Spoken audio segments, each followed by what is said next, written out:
최악의 주장? 부끄러운 선수. 지금 당장 토트넘에서 나가라. 이런 발언은 모두 손흥민을 향해 충격적으로 쏟아지고 있다.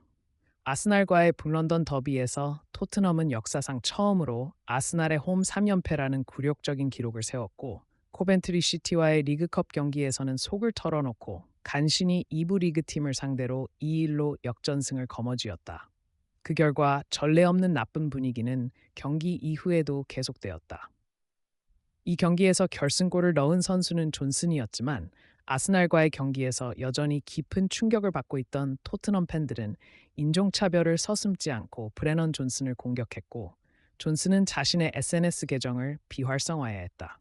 포스테코글루에 대한 원망은 더욱 커졌고, 영국 언론은 그가 겨울 이적 시장까지 살아남지 못할 것이라고 분석했다. 물론 토트넘 팬들의 반응 중 일부는 과도하다고 생각할 수 있지만, 존슨은 포스테코글루와 토트넘의 최근 충격적인 성적에 가장 큰 영향을 미친 선수다. 문제의 근원은 선을 넘더라도 공격을 받을 것으로 예상했지만, 토트넘의 주장 손흥민조차 공격을 받을 것이라고는 아무도 생각하지 못했을 것이다. 아스날과의 경기에서 토트넘 팀의 성적은 전반적으로 부진했지만, 손흥민은 공격에서 유일하게 7점을 기록했고, 압박 중에 공을 빼앗아 솔랑케에게 결정적인 1대1 찬스를 만들어냈다. 이번 코벤트리 시티와의 경기에서 손흥민은 벤치에서 선발 출장했고, 상대와 체중 차이가 있었기 때문에 핵심 선수들을 쉬게 했다. 하지만 토트넘은 맨체스터 시티처럼 보일 정도로 성적이 뒤졌고, 60분 동안 단 한 골도 넣지 못했다. 그래서 손흥민과 다른 선발 선수들을 급히 투입했고, 코벤트리 시티가 63분 선제골을 넣었을 때, 리그컵에서 탈락 위기에 처했을 때 간신히 승부를 뒤집었습니다. 하지만 그날의 통계만 보더라도 토트넘의 처참한 성적을 알 수 있습니다. 토트넘이 운에 의해 승리했다는 것이 밝혀졌는데, 예상 득점값이 1.73 대 1.24였고, 유효 슈팅도 5대 4였고, 빅찬스 창조도 3대 1억이었습니다. 이로 인해 토트넘 팬들은 극적인 역전승에 기쁨을 표하지 못했고, 여론은 더욱 악화되었고, 이제는 주장 손흥민마저 팀을 떠났다는 비난을 받고 있습니다.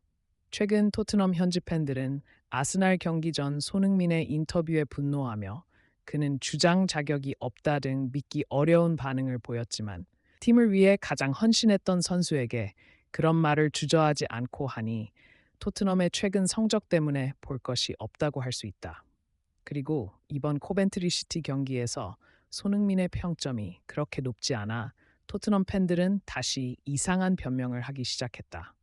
지난 몇 주 동안 손흥민은 지역 팬들에게 욕을 먹은 것에 사실상 보복하는 것이라며 코벤트리 시티와의 가짜 경기를 벌였다는 주장을 했다. 손흥민 같은 선수가 2부 리그 팀을 상대로 단 한 번의 공격 포인트도 기록하지 못한 것은 터무니없는 일이며, 손흥민이 더 이상 토트넘에서 뛰고 싶어 하지 않는 것 같다는 터무니없는 주장을 하고 있다.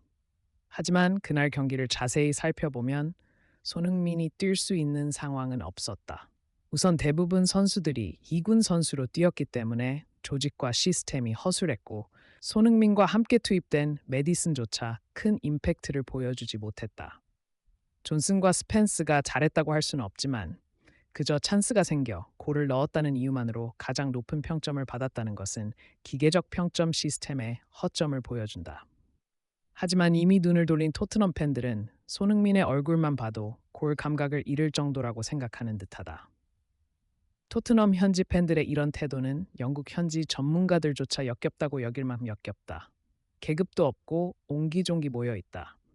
들끓는 관중 속에서 인내심과 끈기를 찾기 어렵다고 하지만, 이런 토트넘 팬들의 작은 심리를 보여주는 사례가 있었다. 지난 시즌 토트넘은 챔피언스 리그 진출을 위해 열심히 노력했고, 맨체스터 시티와의 37라운드 경기에서 중요한 시점에 있었습니다. 하지만 놀랍게도 지역 토트넘 팬들은 공을 잡자마자 토트넘 팀을 야유하기 시작했습니다. 그들은 라이벌 아스날이 승리하는 것을 보고 싶지 않았기 때문에 맨체스터 시티에 기회를 주자고 말했습니다. 목표는 맨체스터 시티가 우승하도록 돕는 것이었다. 그들이 기대했던 대로 맨체스터 시티는 결국 2-0으로 이겼지만, 토트넘 팬들의 행동은 영국뿐만 아니라 전 세계적으로 웃음거리가 되었다.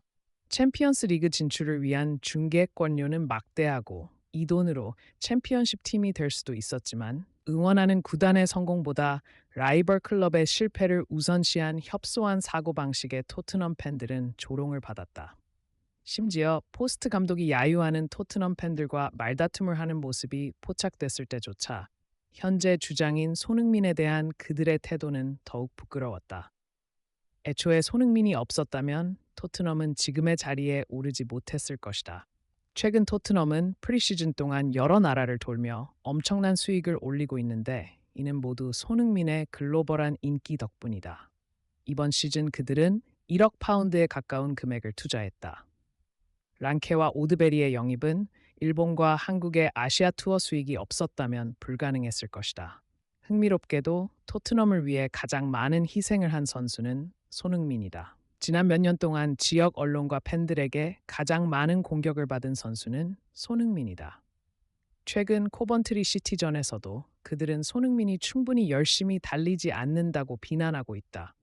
그러나 손흥민은 선발 멤버 중 가장 나이가 많음에도 불구하고 가장 멀리 달리고 가장 많은 전방 압박을 시도한다는 것은 이미 통계적으로 입증되었다. 그러나 그에 비해 게으름의 대명사인 메디슨은 사실상 땅을 걷고 있고 오늘의 그의 성과는 극도로 형편없었지만 이상하게도 메디슨에 대한 비난은 많지 않다.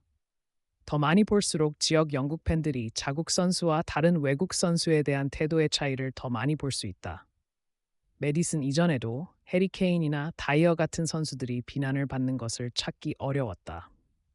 케인은 손흥민과 함께 토트넘을 이끄는 쌍둥이로 여겨질 수 있지만 다이어는 부진한 성적에도 불구하고 주전 선수로 계속 활약했고 수많은 경기에서 졌다고 항상 비난했다. 하지만 그는 햅 경기를 졌다고 비난을 받았다.